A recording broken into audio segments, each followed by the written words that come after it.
Trendi tjetër është vedati I stupcave, e ka një pjesë skeçit, a e keni pas te Hoxha?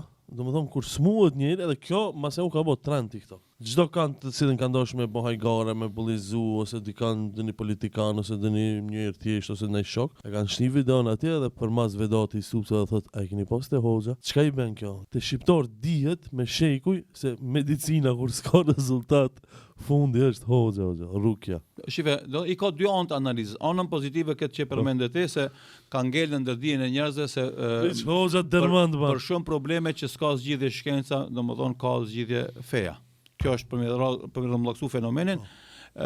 Për me argumentu këtë lexosha para 2 ditëve ose 3 një rast ku një figurë famshme domethënë në Kosovë e tregon publikisht domethënë se ka pas ngarkesa psiqike një kohë gjatë, ka qenë për psikologë sen dhe ka marrë edhe ilaçe dhe në fund sot e gjeta domethënë shërimin te rukja.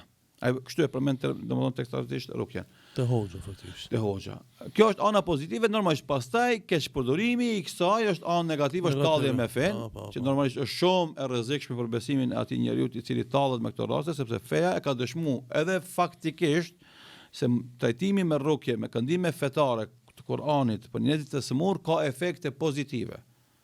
Domethënë edhe efektet janë konkrete, janë dukshme, nuk është mohabet, domethënë islamofobi më I madh vend iluzion, nuk është imagjinat.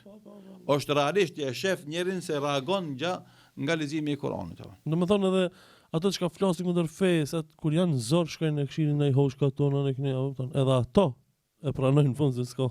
Po, kjo është ajo që na ju kemi thonë vazhdimisht njerëzve e janë të Zotit me vullnetin tuaj në kombët tuaja se shtrim këtë keni me shku. Edhe kjo është thirrja jonë vazhdimisht që na ja bëjmë gjithë njerëzve kujtoni Allahun, besoni Allahun, duani Allahun, nashtrojuni Allahut, afrojuni te Allahu, kryeni obligimet karshi Allahut, zbatoni urdhat e Allahut, do jeni më mirë edhe në këtë botë në ahiret.